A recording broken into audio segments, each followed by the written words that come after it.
Welcome everyone to Mishnah in Depth with Yevamot. We have the pleasure of learning as we have for the past few weeks with Rabbi David Silber.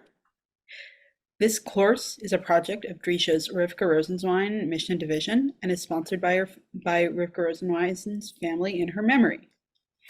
This class is designed to accompany independent daily study of the Mishnah following Mishnah Yomit schedule. We will cover some but not all of the mishnayot from this week. I will be sending out invitations to panelists if you're joining us on Zoom. So if you want to be able to unmute yourself, speak freely, ask questions directly, I'd recommend taking that. And it's always also nice to have cameras on to see people's faces if you're in a place where you can do that. If you don't want to be a panelist, that's fine. I'm happy to unmute you if you raise your hand. And feel welcome to ask questions in chat, whether you're joining in on Zoom or on Facebook. And with that, I want to turn things over to Rabbi Silber. Okay, thank you very much. Okay, so we are again picking and choosing mishnayot. It's to be a long presumption people are learning the mishnayot, and I pick and choose some mishnayot to give us a flavor of what this tractate's actually about.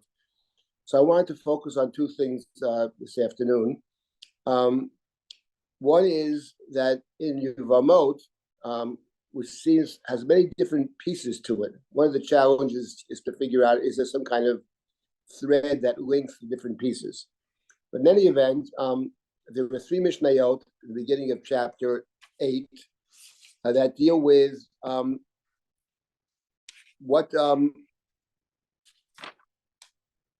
it's put in terms of who can eat truma, but it has to do with the nature of the marriage. I want to get to that because even though the Mishnah typically does not mention the biblical sources, but without question, it has the biblical sources in mind.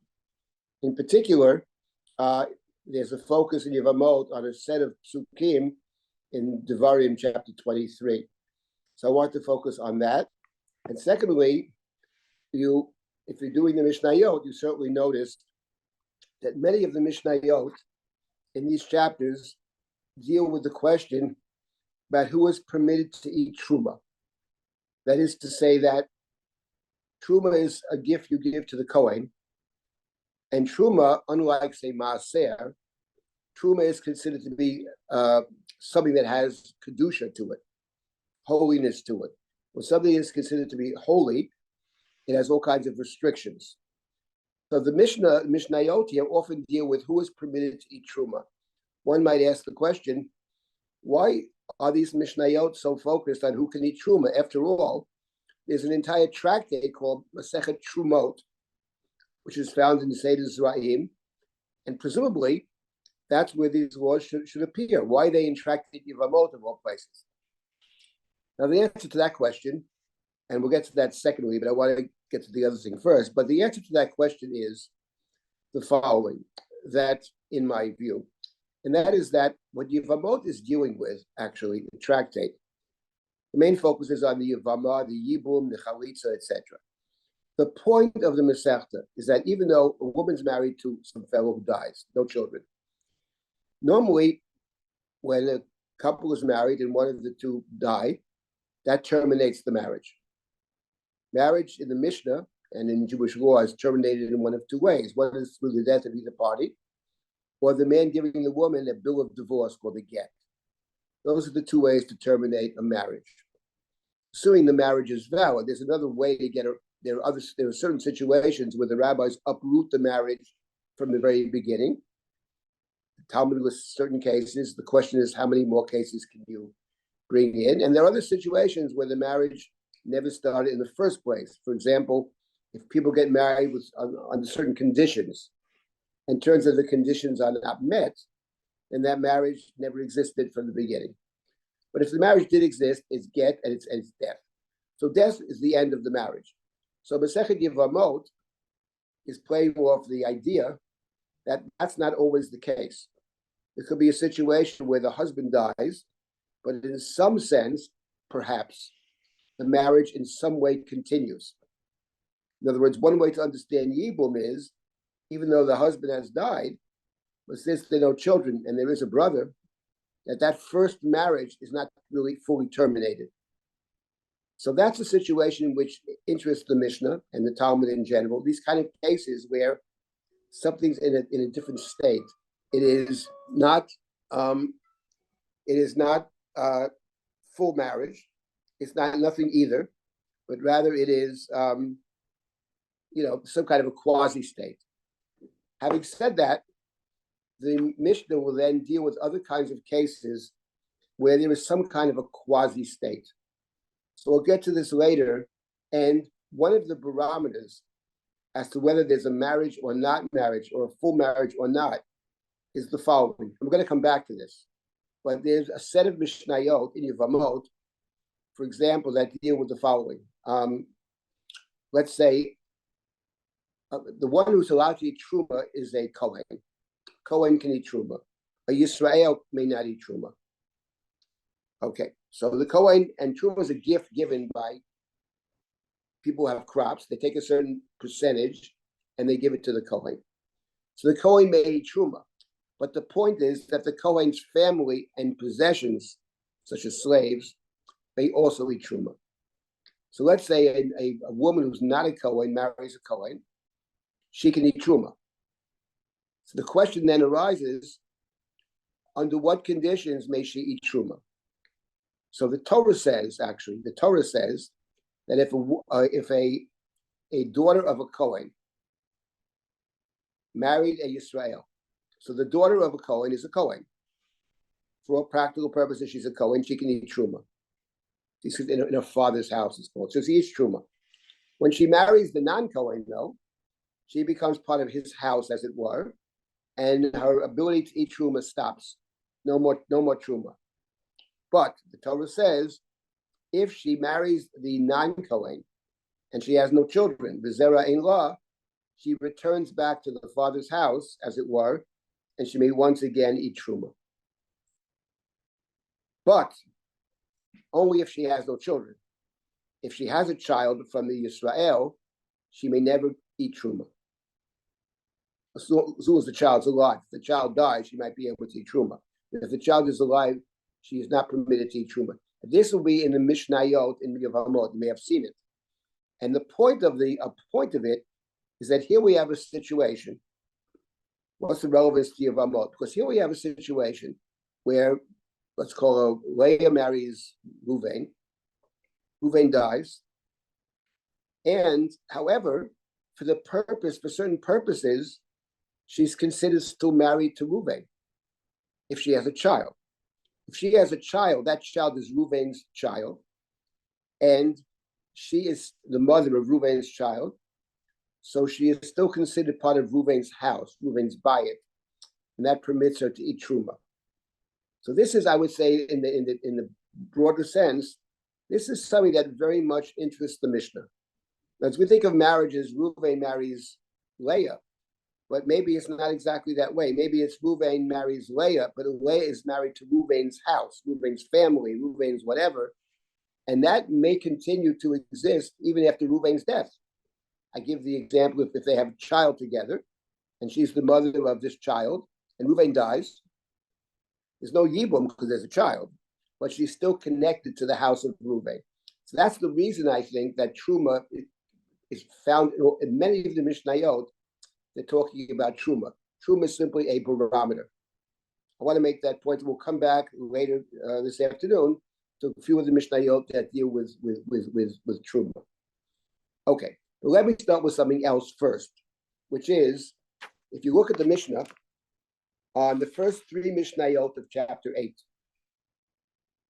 the first three Mishnayot of chapter 8 deal with the question, who may or may not eat truma?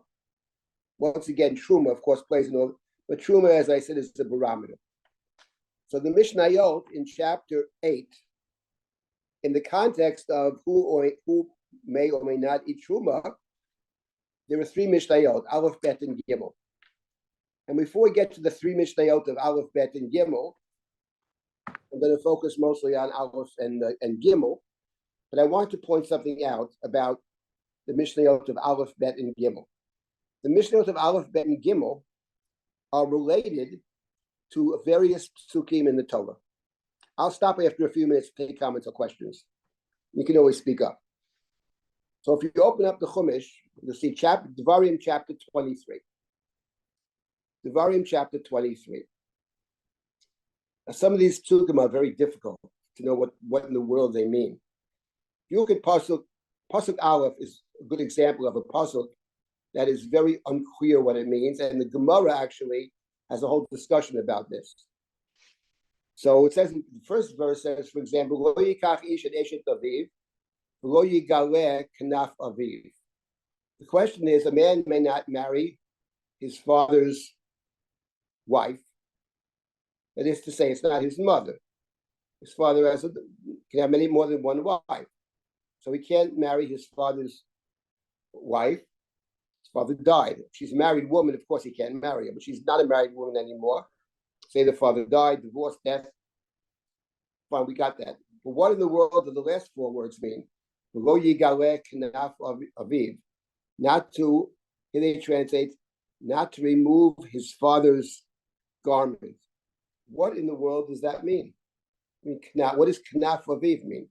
So already in the Talmud, there's a question what those words mean. What is kanaf aviv, his father's garment? There's a whole discussion about this. Maybe it comes to include something additional. Not only may not marry his father's wife or ex-wife, he can't either marry somebody else. Kanaf aviv. A kanaf is like a garment, but a kanaf is corner, one might say, right?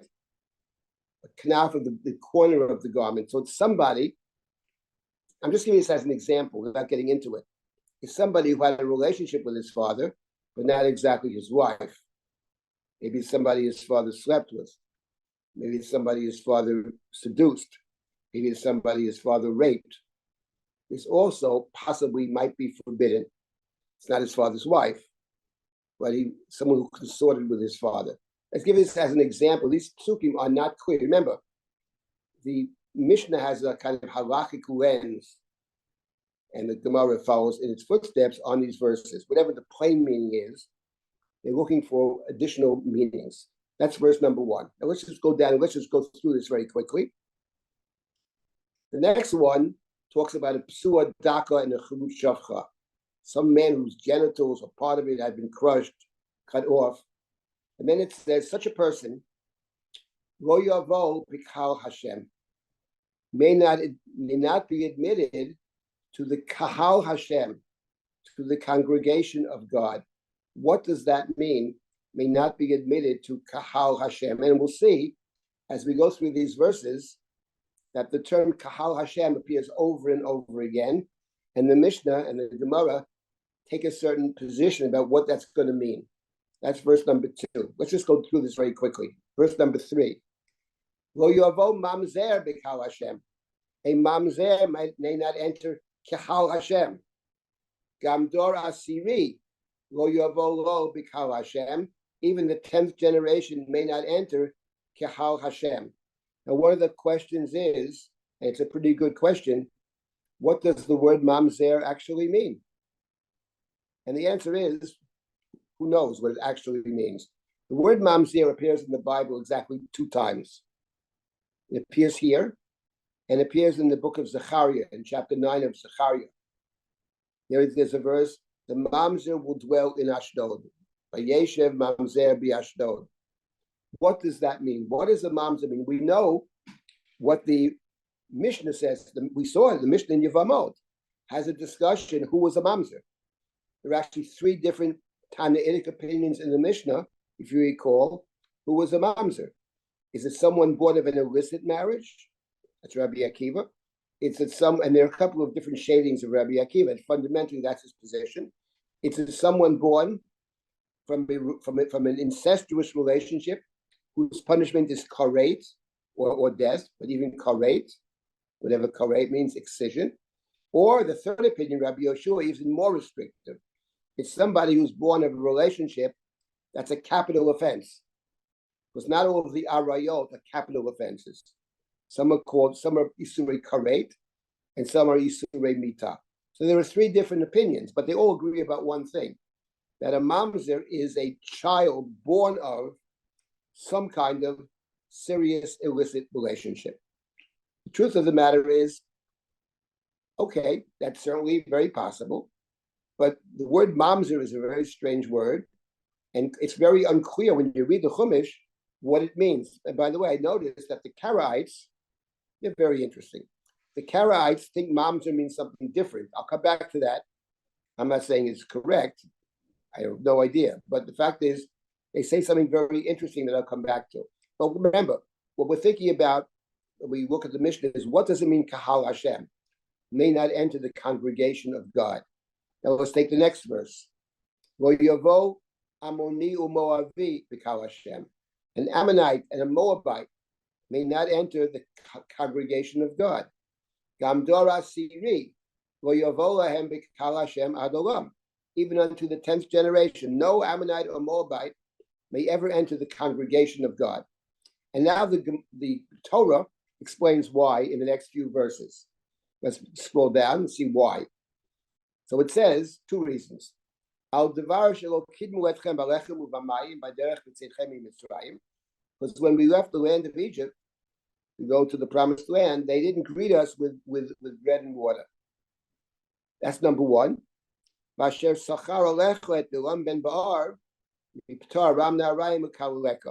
they also hired Bilam to curse us. So there are two different reasons why they're our eternal enemy. And if you keep read some more, scroll down. You gotta scroll down, yeah. But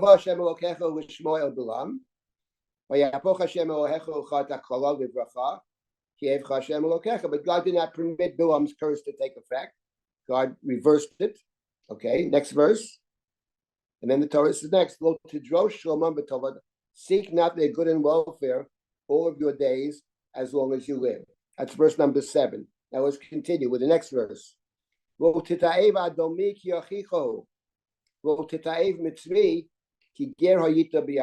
shall not abhor an Edomite. He's your brother. Edom's our brother. You should not abhor the Egyptians.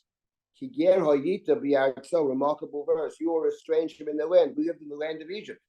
We think of it as slavery and persecution, and it was. But here it says something different. You were a stranger in their land. You lived in their land. You can't abhor them. What does it mean you can't abhor them? Don't hate them. What does the next verse say? Scroll down. The third generation, children of the third generation may enter, and once again the phrase, Kahal Hashem, the congregation of God. These are 9 verses in Devarim, chapter 23. The Mishnah, of course, and the Gemara will follow in its footsteps, have a great interest in transmitting to us the implication of these difficult verses. Now, if you look at chapter 8,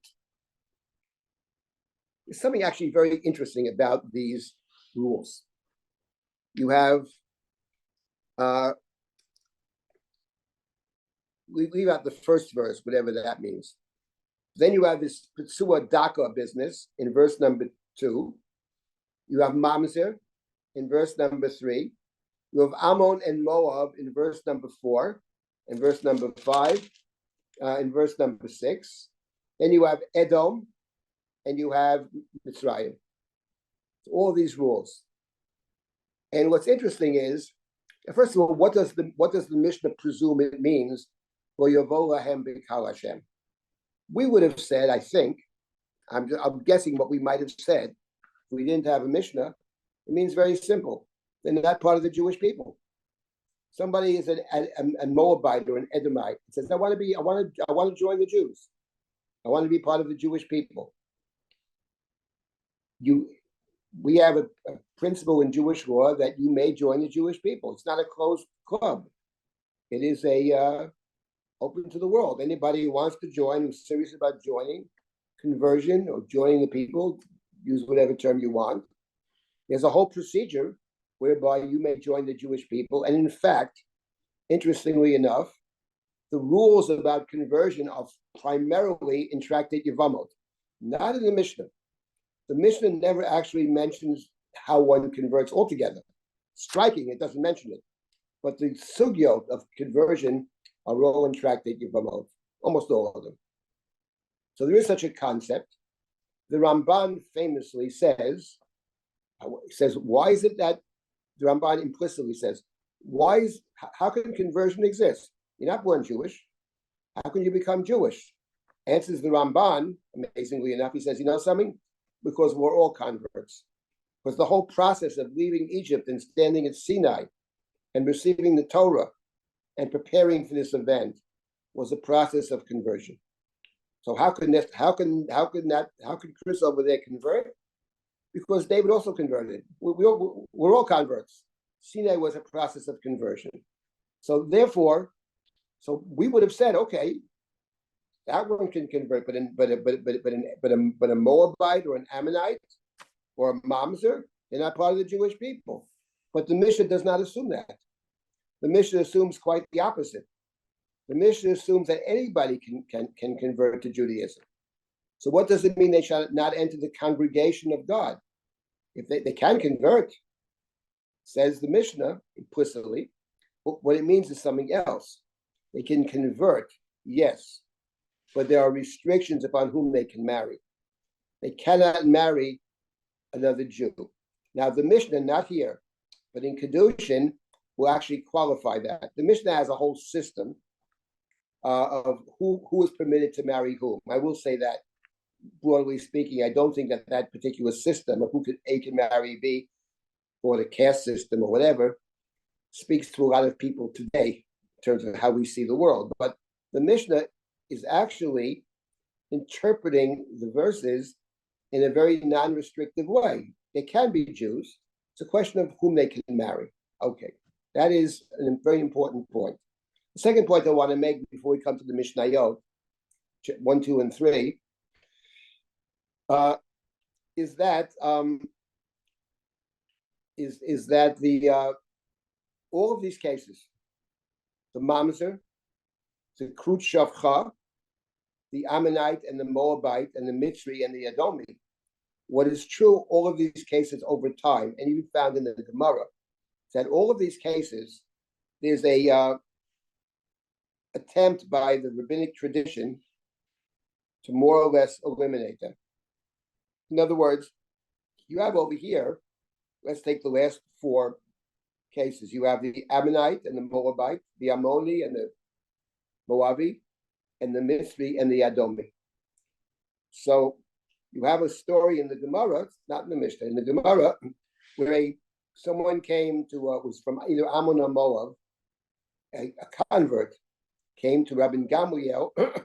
He wanted to marry a Jewish woman, standard Jewish woman. Rabbi Gamliel said to him, you can't do that. Because the Torah says,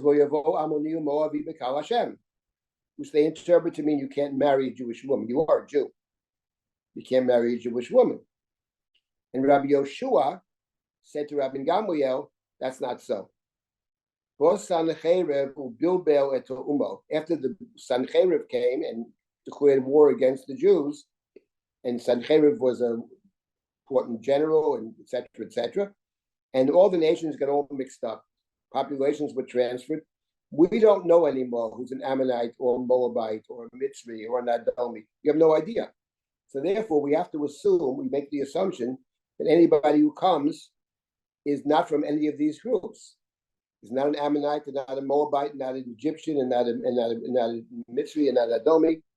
So effectively eliminating all these rules, because anybody who, yes, on the books it's true, a Moabite can't marry a Jewish woman. Who says he's a Moabite? He thinks he's a Moabite, but he has no idea. We don't know. So that was eliminated. When it comes to Mamzer, we know that the rabbis, first of all, define Mamzerut, not like other people define. It's not an illegitimate child. It's not a child born out of wedlock. That's not a Mamzer. It's a pretty strict definition of who was a Mamzer. It's incest, married woman, incest. And then we know there were a tremendous amount of efforts being made over time to eliminate Mamzerut altogether in all different ways. It's one of the, up until today. It's part of the Aguna issue that is, we'll deal with it some length because it comes up later in this Masechet in Yevamot. Krut Shavcha, that's essentially the rabbinic tradition, more or less defining it in very narrow ways, eliminated that as well. I want to get into all that. But it's interesting that this list of over here, forbidden relationships, it's there on the books. They don't say it's not relevant anymore, but effectively, they have eliminated it, more or less eliminated it. It's very striking. Let's take a look now at the Mishnah in chapter 8 of Yevamot in light of these verses, because the Mishnah does deal with these verses. So let's start with Mishnah Aleph. Perek Chet Mishnah Aleph. Okay. Ha'orel v'chol hatmeim lo yochu b'truma. Nishayim v'yavdeim yochu b'truma.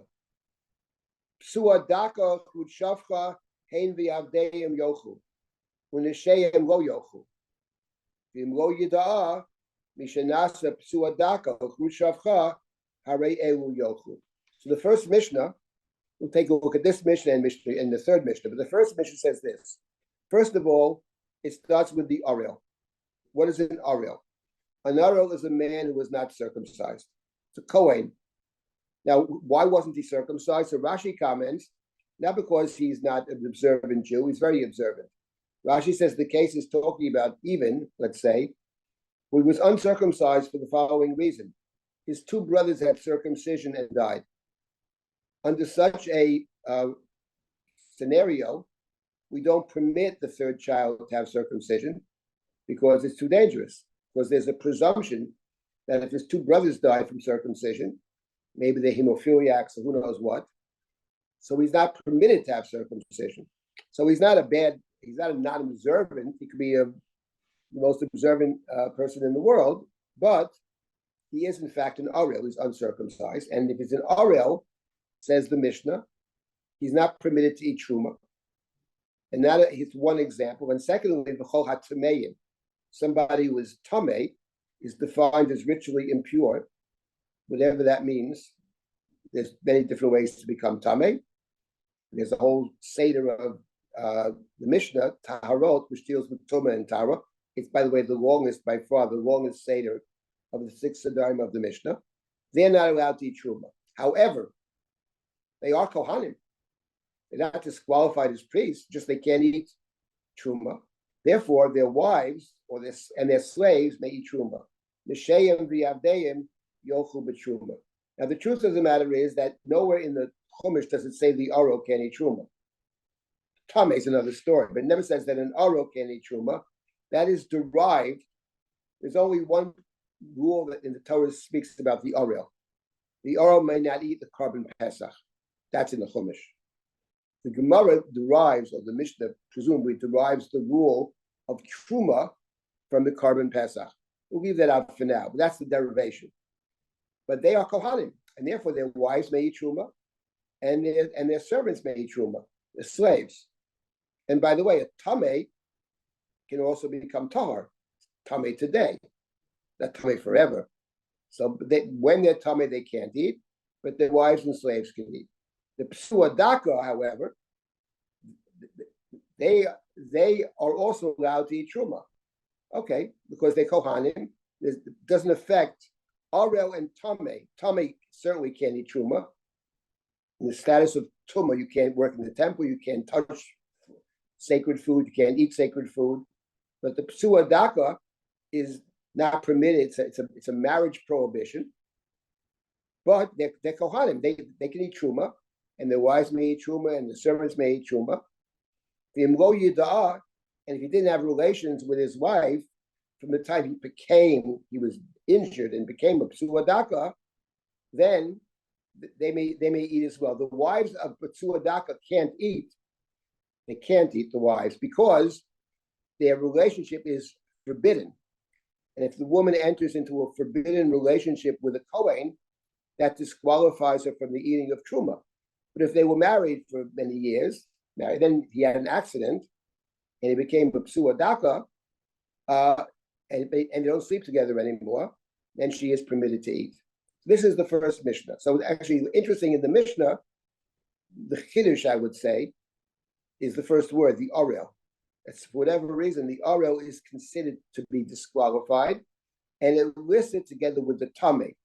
The Ariel is not actually Tameh, but the Ariel is disqualified from eating Truma. Once again, Truma is the barometer by which we measure other things. That's mission number one. Let's scroll down to the next. Let's keep going down. Skip this. Two is the definition of psua daka. You can skip that for now. It's not our issue. And now let's take mission number 3. This is a very interesting Mishnah, and I chose it because within the Mishnah there's a debate, which often you don't have in the Mishnah. The Mishnah sometimes has no names at all. Sometimes it has names about a disagreement, but this particular Mishnah actually, and it's not rare, but it's not that common either, has a dispute within the Mishnah. So the Mishnah says this: Ammoni u'Moavi asurim, v'yisuran isur olam. The Ammoni and the Moavi are forbidden. V'yisuran isur olam, and there's marriage is forbidden. Not permitted to marry. Ammoni and Moavi, an Ammoni man may not marry a regular Israelite woman, and forever. Isuran isuro, as the Torah said, even 10th generation. That's true of the men. But a woman who's a Moabite or an Ammonite, she is permitted to marry an Israelite man. That, of course, is the story of Megillat Ruth. So the Mishnah looks at Megillat Ruth, and Mishnah presumes that what Ruth did is halachic.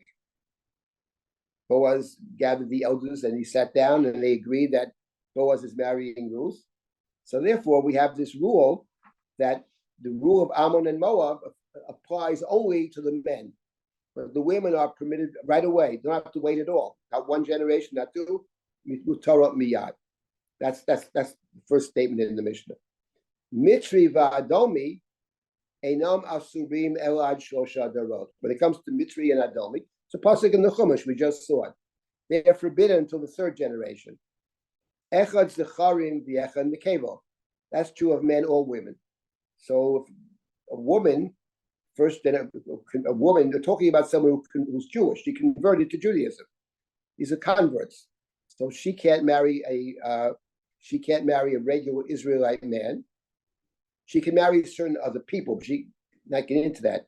She can marry another Mitzri, for example, but she can't marry an Israelite man. And the same is true. The Mishnah says that this rule applies to male and female equally. Unlike Ammon and Moab, in which the prohibition is only on the men, this prohibition is on the men and the women. According to the first view called the Tanakama. Rabbi Shimon matiret tanakevot miyad, but Rabbi Shimon has a different opinion. He thinks that the female Mitzri and Adomi are permitted to marry the Israelite man immediately, the same as the Ammonite women. That's his position. Omer Rabbi Shimon. And now we have in the Mishnah actually an argument about the reasoning. Omer Rabbi Shimon. Kal v'chomer hadvarim. My argument, he says, is based on a kal v'chomer. Kal v'chomer is a typical device that we have throughout all of the Talmud, which means if something which is more severe has no such restriction, like for example, then something less severe should certainly not have that restriction. So what's this kal v'chomer over here? It's a kal v'chomer. Let's take in the first case, the Ammonite man. The Ammonite man is not permitted to ever marry an Israelite woman, a standard Israelite woman, forever. However, but he is permitted to marry, but a female Ammonite can marry an Israelite man right away, immediately. Doesn't have to wait at all. That's the rule in the beginning of the Mishnah. So the kal v'chomer is makom shelo asur et hazcharim elad shlosha dorot eino din shenatir et hanekevot miyad. So in the case of the Mitzri and the Adomi, in the 3rd generation, the man may marry the Israelite woman. So it's not as severe as Ammon and Moab. So if Ammon and Moab, the women are permitted right away, certainly in this less severe restriction, the women should be permitted right away. That's Rabbi Shimon's kal v'chomer. Sounds like a very reasonable argument. If in the more severe case, the women are permitted immediately, certainly in the less severe. So they answered, they said, So they answered Rabbi Shimon, Amrulo, they said to him, Im halacha nikabel. V'im ladin yesh teshuva. What does that mean? Amrulo. Im halacha, if what you're saying is based on a tradition, halacha in the Talmud, in the Mishnah, doesn't mean halacha as we call it. Halacha means a received tradition. If you have such a received tradition, we will accept it. Now, I'm not sure what that means we will accept it, because they don't accept it, actually. He has the tradition. They have no such tradition. Maybe nekabel means we understand your thinking, you respect your opinion, we may disagree with you, but at least it's based on a halacha. Okay, we hear what you're saying. We don't have such a tradition. But ve'im ladin, what does din mean? And din in the Gemara means typically a reasoned argument. Din is often in the Talmud a kal v'chomer, a logical. If it's a logical argument you're making, yesh teshuvah, we have a response. If you're coming to us, you say, I have a received tradition. Okay, can't argue with you. You have a received tradition. We don't. You have your tradition. Fine. But you're saying it's a logical argument. We have yesh teshuvah, there's a response. Amar lahem lo, ki halachan yomer. He said, no, actually, the way it's understood is, I do think I have a received tradition. However, I do believe it's I also have a logical reason for it. Now, what is their reason but they actually disagree. What is their thinking? Why they disagree? Right? They say, if it's illogical, we have a response. But it doesn't say what the response is, right? So what is the response actually? But the response is the following: that actually the Torah here gives a reason for the halacha. The Torah says why. The Torah says that they're forbidden to join you because they didn't give you food and water, bread and water when you left Egypt, and they hired Bilam to curse you. That's the reason that they are forbidden. And the Gemara explains that the women typically don't go out and bring the food. They may prepare it, they don't go out, and they certainly didn't hire Bilam. So they weren't involved in that offense that actually forbids them from marrying the Jews, and therefore the women are permitted to marry. That's the Gemara's explanation, but that's not true of the Edomites and the Mitzrayim. You will live in their land with them. You live amongst the men, amongst the women. So the same rule applies to both. There's no difference. So here, it's an interesting Mishnah in the sense that actually is a disagreement between the two mentioned in the Mishnah. Most of the times you don't have that. You simply have opinions, then the Gemara jumps in and tries to explain it. Then the Mishnah concludes, Mamzerim unetinim asurim b'yisuran isur olam echad zicharim b'yechad nekevot. So mamzerim, we know what mamzerim are. Mamzerim are forbidden forever, forbidden to marry a standard Israelite man or woman. A mom's going to be a man or a woman. Let's say born from an incestuous relationship. If it's a woman, she's a mamzeret. If it's a man, he's a mamzer. So and they're forbidden to marry a standard Jew. They can marry some other people. They can marry another mamzer. They can marry other types. What are netinim, though? The Mishnah doesn't explain here what netinim are, but we know from elsewhere what netinim are. A netin is someone who was born from the 7 nations of Canaan. Specifically, they were born from the Givonim. In the book of Yoshua, there's the story where a bunch of people come to Israel and they say, we come from a faraway land. We had a long journey. We want to join up with you. And Israel accepts them, doesn't fight with them, and makes a covenant with them, makes a treaty with them. And then Israel discovers that they tricked them. They're really living right amongst them. Without getting to all the details, why do they have to do this? Why couldn't they simply make peace? Leave that question out for now. But they gave them certain jobs to do, water carriers, wood choppers, etc., low-level jobs. And they gave them these jobs. So they're called netinim. So a netin is a Jew. They convert to Judaism, who comes from that place, a full Jew. But there are restrictions about whom they can marry. And these restrictions are presumed to be rabbinic. They're not mentioned in the Chumash. They are rabbinic prohibitions. As far as the Torah is concerned, they're permitted to marry a standard Jew. These are called netinim. So what do you have in the Mishnah over here? And the same applies for the men and the women. Now, first of all, you see these three mishnayot. It's very interesting. They actually are playing off the psukim in the Chumash. Mamzer, Hushavcha, and Moab, Ammon, Edom, and Mitzrayim are mentioned one after the next in Devarim chapter 23.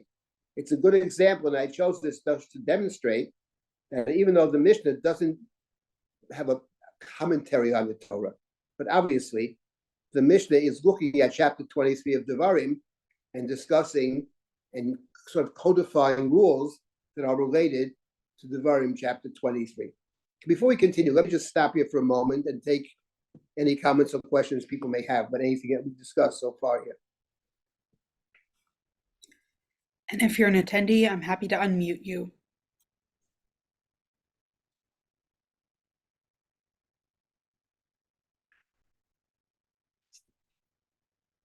Nothing in chat. Nothing, no questions. All right. And we'll continue. Okay. Let's get back to this truma business over here. First of all, you look at chapter 9. So we're jumping a little bit ahead. We'll go back. Chapter 9, Mishnah number 5. Chapter 9, Mishnah 5. Just here where the Mishnah codifies this rule. Chapter 9, Mishnah 5. Bad Yisrael, Sheniseit l'Kohen, Tochal b'Truma. Okay, so for a Jewish woman who's not a Kohen, she's a Yisrael, but she's married, Niseit, she's married to a Kohen, Tochal b'Truma, she is permitted to eat Truma. Mate, now her husband died. Ben, but she has a child with him. Ben doesn't mean a boy. It could be a boy or a girl. They have a child. Tochal b'truma. She is permitted to eat truma. It's interesting. It's sort of the obverse of the yibum. The yibum situation is if there's no child, then she's considered the shomeret yavam, and then either she marries the brother, if there's a brother, she either marries the brother, it's called yibum, or there's the chalitza ceremony to allow her to marry somebody else. The Mishnah over here is the opposite. The Mishnah is the case where she has a child. So if she has a child, then tochal b'truma, she may eat truma. Why? Because even though the husband's died, why can she eat truma? She eats truma because they have a child together, and this child, who is her child and the child of her husband, means that she's still connected in some sense to the husband. That's the rule. So the truma is simply representative of the fact that she's still connected to the Kohen, even after his death. Now the Mishnah says, Niseit Levi, Tocha b'Maser, a different case. She didn't marry a Kohen. She married a Levi. Now the Levi may not eat truma, but the Levi does eat Maser. Maser is a tithe. You give a tithe of your produce to the Levi. Now there's a difference between Maser and Truma. There's a Masechet Trumas and there's Maisos also, but they're different. Truma has sanctity to it. Not anybody can eat Truma. You can't eat Truma when you're Tameh, etc., etc. Maser, there's a dispute whether Maser has any Kedusha whatsoever. That is to say, the majority view is that Maser has no Kedusha. It's a gift to the Levi. It's the Levi's. But if you visit the Levi, you can eat the Maser. You can take Maser and eat it. He give you a gift. Maser has no Kedusha. But it goes to the Levi. So she, if she's married to the Levi, same as the Kohen, she may eat Maser. Mate, V'lo himenu ben. If she, by the way, this case is if she married the Levi now, in other words, let's say she married the Levi, it could be either, in other words, let me make this clear. She's married to a Kohen, he dies, they have a child, she's Truma. Now she marries a Levi. Once she marries a Levi, she eats Maaser. But not Truma, because she's married, she's not in the family of the Kohen anymore. She's in the family of the Levi. Mate, now he dies, ben, and they have a child, Tocha b'Maaser. Now she can eat Maaser. Now she got married a third time. A lot of mazel tovs here. Nisei to Yisrael, lo tocha lo b'truma v'lo b'Maaser.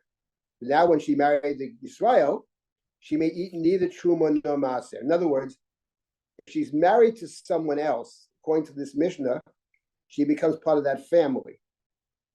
So she was first part of the Kohen's family, even after his death, because there's a child. When she marries somebody else, in this case the Levi, goodbye Kohen, but she's married to the Levi. She eats Maaser. Now he dies. If there's a kid, she continues to eat. But if she remarries again, now she's married to the Israel, so she has forfeited both the Truma and the Maaser, and she eats only she can't eat either Maaser or Truma. Okay, let's see now. Mate Benabi Yisrael. So now the child dies. Now this third child dies. Tocha b'Maaser. Now she reverts back to the previous marriage. So she had the child with the Levi, and that child's still alive. So now she eats Maaser. Mate Benami Levi, Tocha b'Truma. Now, if the son of the Levi dies, she goes back to the previous marriage and she eats Truma. Mate Benami Kohen, but now if the third child dies, this is a tragic story. Mate Benami Kohen, then she may not eat lo tocha, lo b'truma, lo b'Maaser. So this is actually, Mishnah has this complicated case. The woman's married 3 times. Kohen, Levi, Yisrael. Each one she has a child. So each marriage annuls the relationship to the previous marriage. You can't be in 2 houses. The woman is considered to be part of the house of the present husband, which is very much related to the idea of Yibum. It's exactly the point. But the case of Yibum is where there's no child but a brother. So it's possible to continue the marriage of the first husband. Maybe that marriage even already in some sense exists now, even before she marries the Yavam. So this is actually a very simple case, actually. I mean, it's a bit complicated, but the idea is very simple. When you're married, when a woman is married to X, she's not married to Y. She's not part of Y anymore. But what the striking point of the Mishnah is, that's not necessarily permanent. You can revert back. You can go back to being part of the previous house. That's what the Mishnah says. Okay, and it puts the barometer once again is the Truma, the Maaser. In the case of the Kohen, the Truma. In the case of the Levi, the Maaser. That's what this Mishnah says. This is actually a very important Mishnah. And this is, even though it's in chapter 9, but to some extent, it's the basis, it's the presumption of the earlier mishnayot as well. We'll just see what the next Mishnah says. If it pays to look at the next Mishnah. Let's scroll down to one more.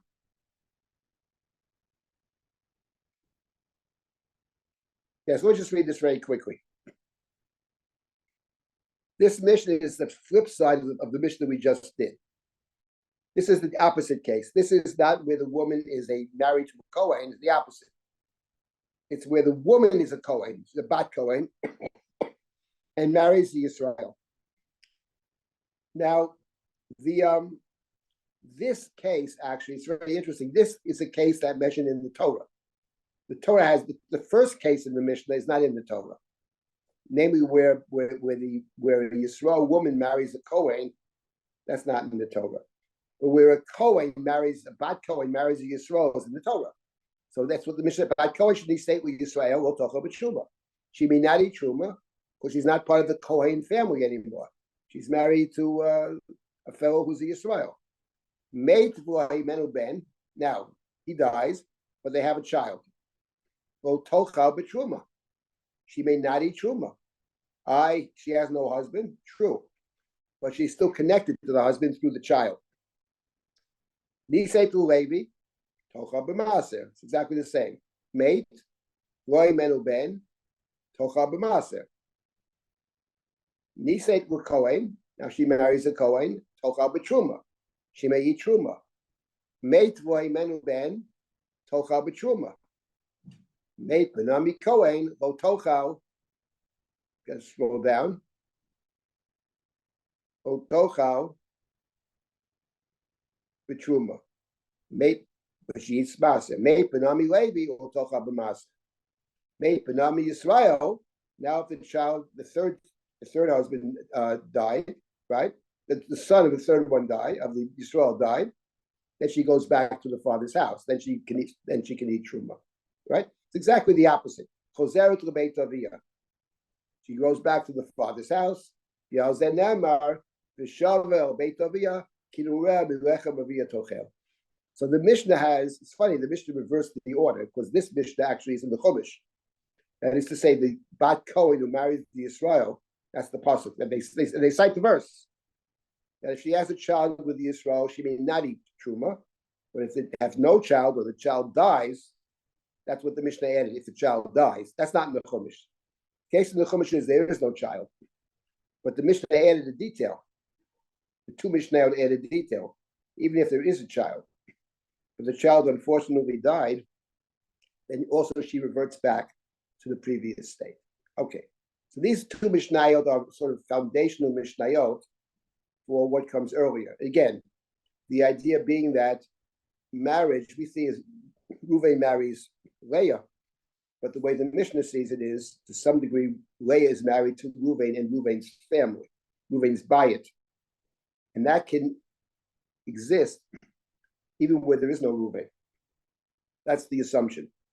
That's the assumption of this whole tractate, actually. It tends to see it that way. I didn't, when in the very first introductory shiur to Yevamot, I made the point that over time, because when you read the Chumash, it's obvious that Yibum is the right thing to do. Chalitza is a degrading ceremony in the event that the prospective Yavam does not want to build up to continue the line of his deceased brother.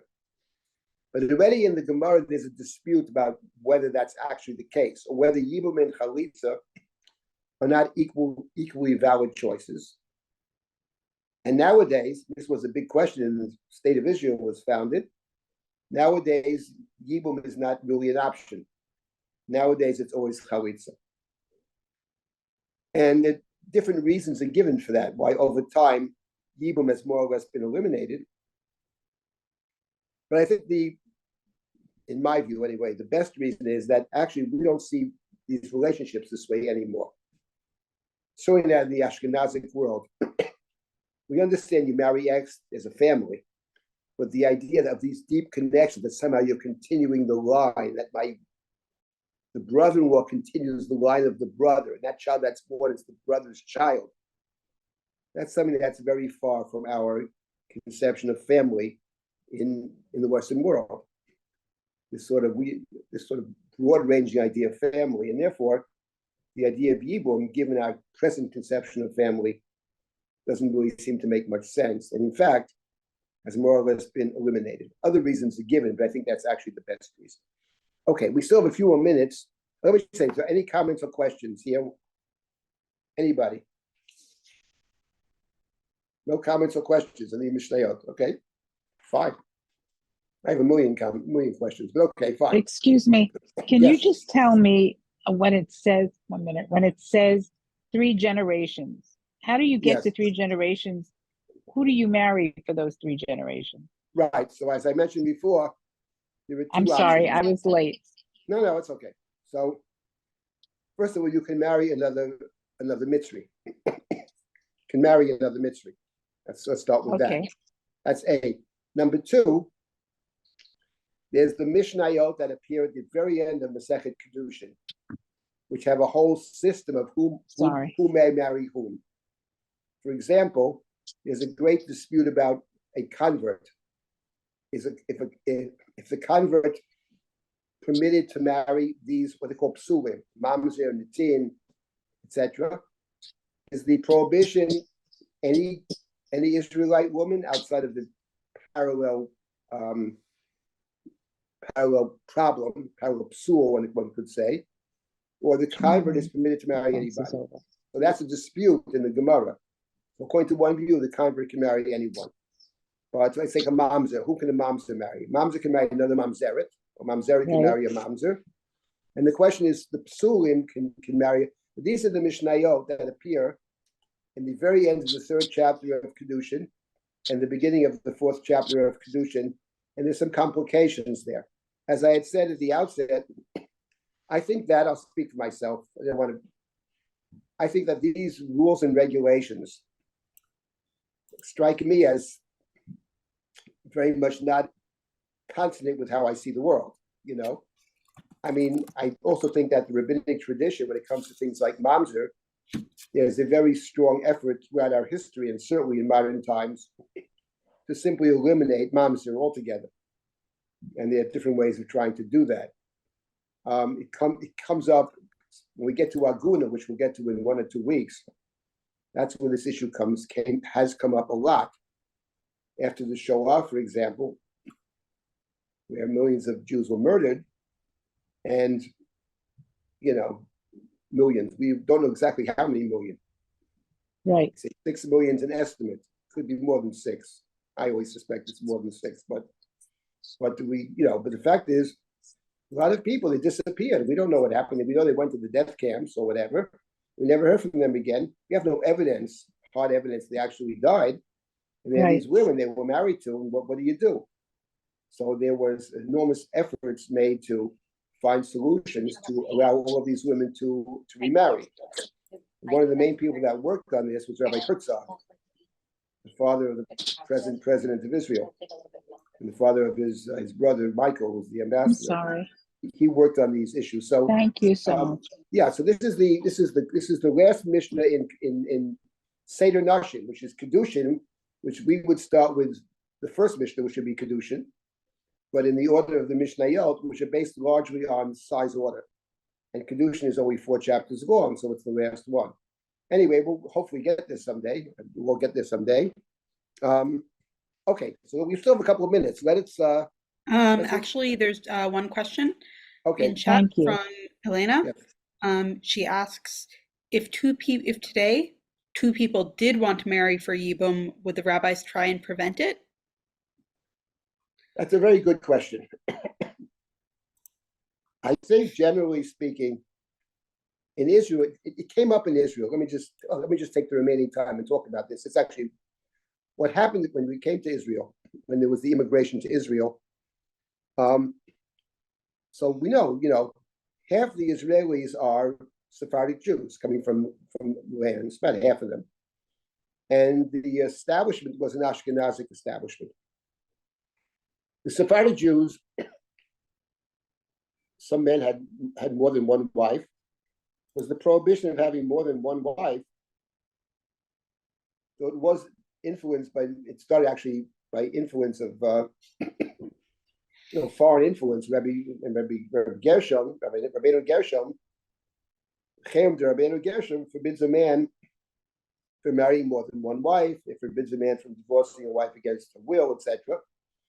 Then Rabbeinu Gershom was followed by the Ashkenazim. The Sephardi Jews didn't follow Rabbeinu Gershom. So there were many cases of Sephardi men having more than one wife. That's number one. Number two, the Sephardi traditions were still in favor of Yibum. So he has a live option. When they came to the land of Israel, he wanted to establish a rabbinate, and they wanted to have one rule for everybody. This was a huge fight. There were several big fights. This was one of them. What happens to Yibum?